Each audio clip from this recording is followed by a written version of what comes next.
Assalamualaikum warahmatullahi wabarakatuh. Alhamdulillahirabbil alamin. Wassalatu wassalamu ala nabiyyina Muhammadin wa ala alihi wa ashabihi ajma'in. Amma ba'du. Allahumma 'allimna ma jahilna wanfa'na bima 'allamtana wa zidna ilman nafi'an ya rabbal alamin. Bapak Ibu yang mudah-mudahan dimuliakan oleh Allah, kita lanjutkan pembahasan kitab Fathul Qorib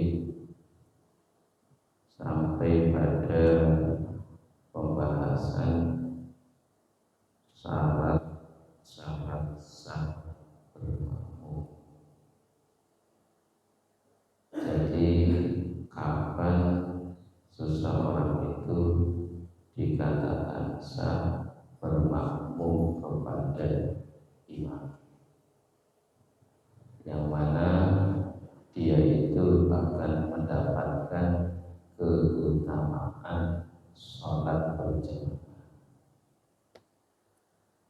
Dari berbagai macam yang telah kita bahas, dapat disimpulkan ada 11 syarat sahnya seseorang bermakmum kepada imam. Yang pertama, alla ya'lama kullana sholati imamihi bihadatsin aw ghairihi. Yang pertama adalah seorang makmum tidak mengetahui batalnya sholatnya imam, baik itu karena hadas ataupun yang lainnya. Jadi misalnya ketika seorang imam sholat subuh, kemudian ada makmum ikut sholat subuh bersama imam, dan ternyata imam ini ketika sholat subuh belum berwudu atau masih dalam keadaan junub, belum mandi. Kemudian ketika imam itu mengimami sholat subuh sampai selesai imam salam, imamnya baru ingat dia belum mandi atau belum wudu. Bagi si imam sholat subuhnya tidak sah, tapi bagi si makmum itu tetap sah. Kenapa? Karena tidak tahu si makmum imamnya itu batal. Jadi ini yang pertama, seorang makmum tidak mengetahui batalnya sholatnya imam. Kemudian yang kedua, wa alla ya'taqida wujuba qadhiha alaihi. Seorang makmum tidak berkeyakinan bahwasanya sholat yang dikerjakan imam itu adalah sholat qadha. Jadi syarat yang kedua, seorang makmum itu tidak meyakini bahwasanya sholat yang dikerjakan oleh imam itu adalah sholat qadha.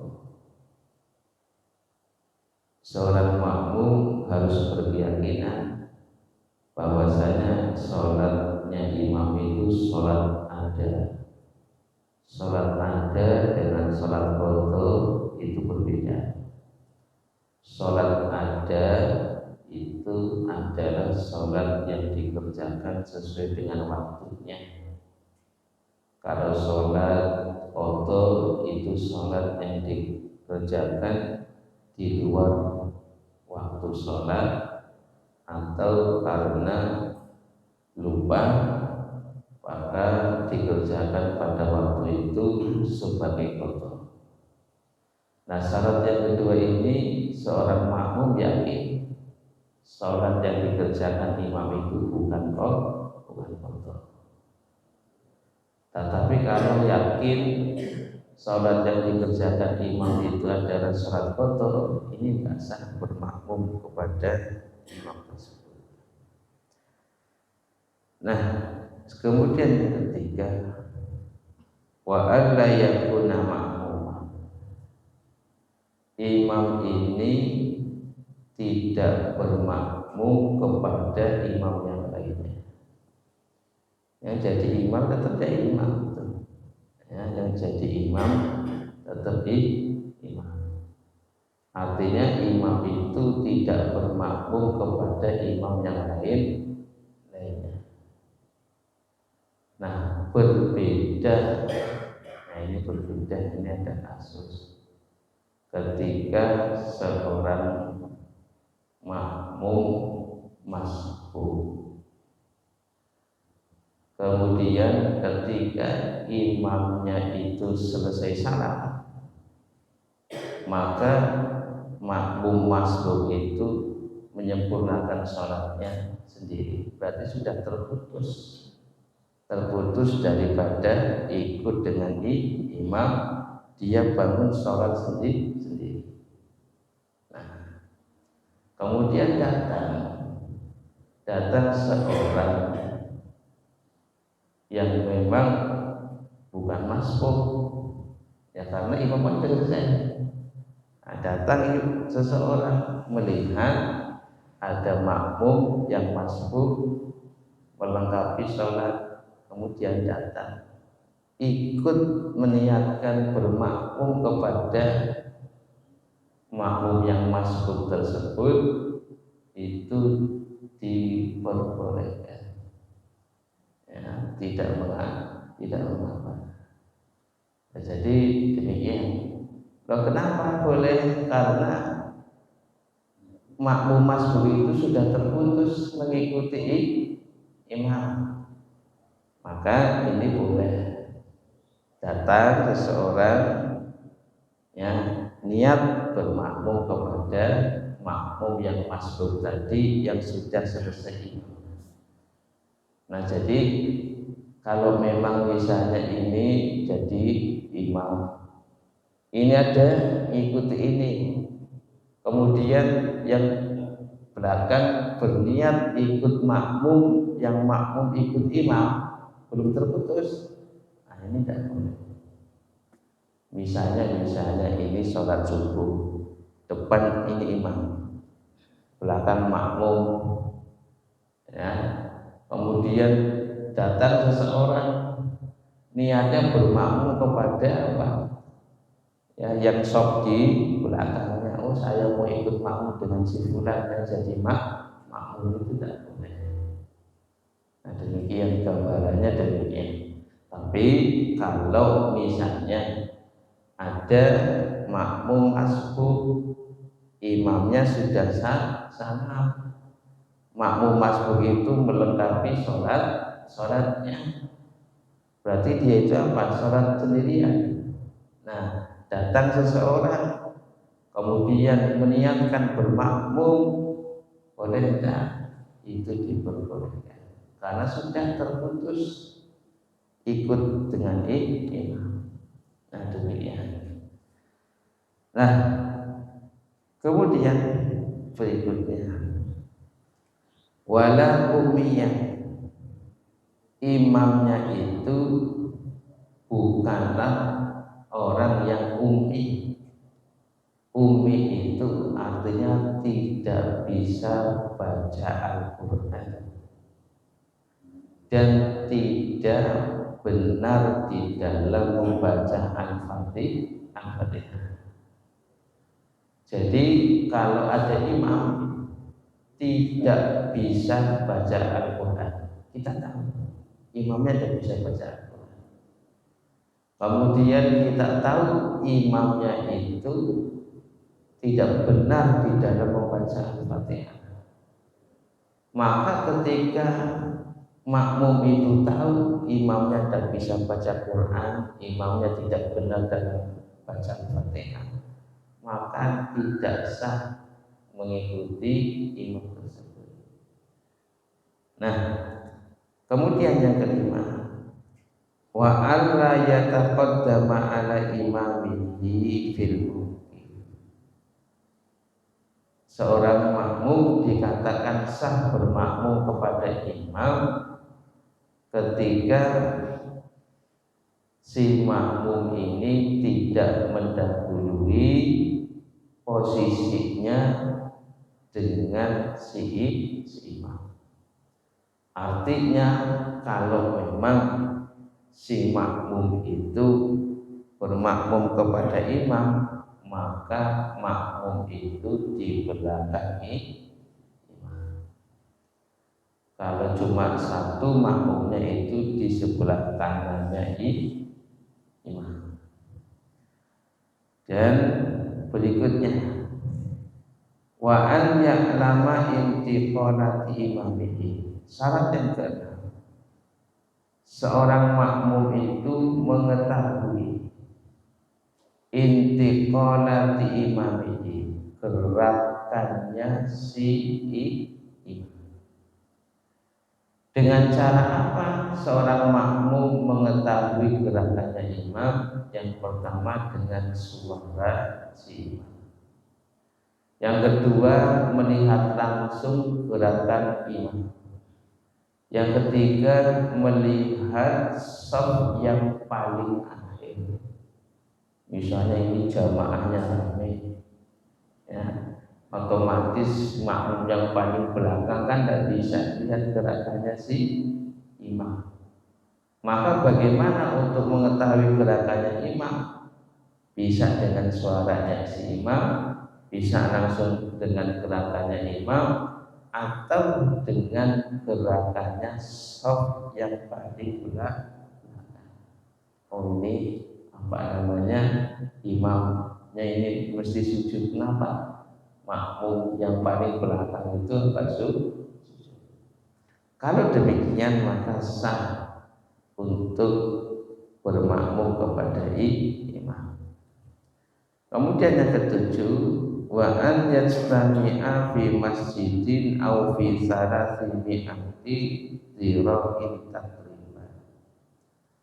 Imam dan makmum itu berkumpul sama di dalam masjid atau di dalam suatu tempat yang mana jarak antara si makmum dengan imam itu tidak lebih dari 300 dhira', ya sekitar 183 meter. Misalnya sholat hari raya Idul Fitri, imamnya di sini di teras misalnya, makmumnya apa sampai sana pertigaan. Ya, kalau memang demikian dalam satu tempat tidak ada penghalang, jaraknya itu tidak lebih dari 300 dhira', nah maka ini tetap sah untuk bermakmum kepada si imam. Kemudian 8, wa an yanwil qudwata awil jamaah. Seorang makmum meniatkan untuk ikut sholat bersama imam. Jadi kalau ada makmum, yaitu diniatkan untuk mengikuti sholatnya imam, atau meniatkan untuk sholat berjamaah. Nah, sekarang yang ke-9, wa an yatawafaqo nadmu sholataini, berkesesuaian antara sholatnya si imam dengan sholatnya makmum di dalam rukun sholat. Nah, jadi demikian. Misalnya imamnya sholat zuhur, makmumnya ya juga sholat zuhur. Nah, tetapi kalau misalnya imamnya sholat istisqa atau imamnya misalnya sholat gerhana, kemudian makmumnya itu sholatnya sholat zuhur, maka ini di dalam syarat dan rukunnya berbeda, maka ini tidak diperkenankan. Jadi berkesesuaian antara sholatnya si imam dengan sholatnya si makmum di dalam rukun-rukunnya. Maka kalau memang misalnya imamnya sholat gerhana, makmumnya itu ya tidak boleh mengikuti si imam dengan niatan sholat zuhur karena secara rukun itu berbeda. Nah, berbeda hanya dengan perbedaan niat.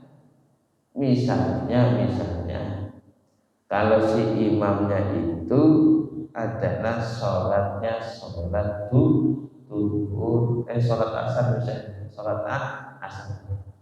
Kemudian makmum ini belum sholat zuhur, mendapati si imam itu sholatnya sholat asar. Boleh tidak si makmum itu bermakmum kepada imam yang sholatnya asar tapi niatnya sholat zuhur? Ini boleh. Kenapa? Secara rukun ya, secara kefarduan itu sama. Nah, demikian. Nah, kemudian yang ke-10, wa alla yukhalifahu fi sunnatin fahisatin mukhalafah. Yang ke-10 itu seorang makmum tidak boleh menyelisihi si imam dalam perkara yang termasuk sunnah-sunnahnya sholat. Contoh misalnya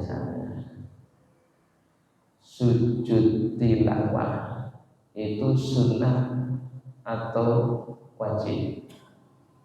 Itu kan sunnah. Ketika si imam itu sujud tilawah, makmumnya nggak ikut sujud tilawah. Atas kata si makmum itu kan sunnah, ya. Tapi imam sujud tilawah, akhirnya si makmum dan sujud tilawah.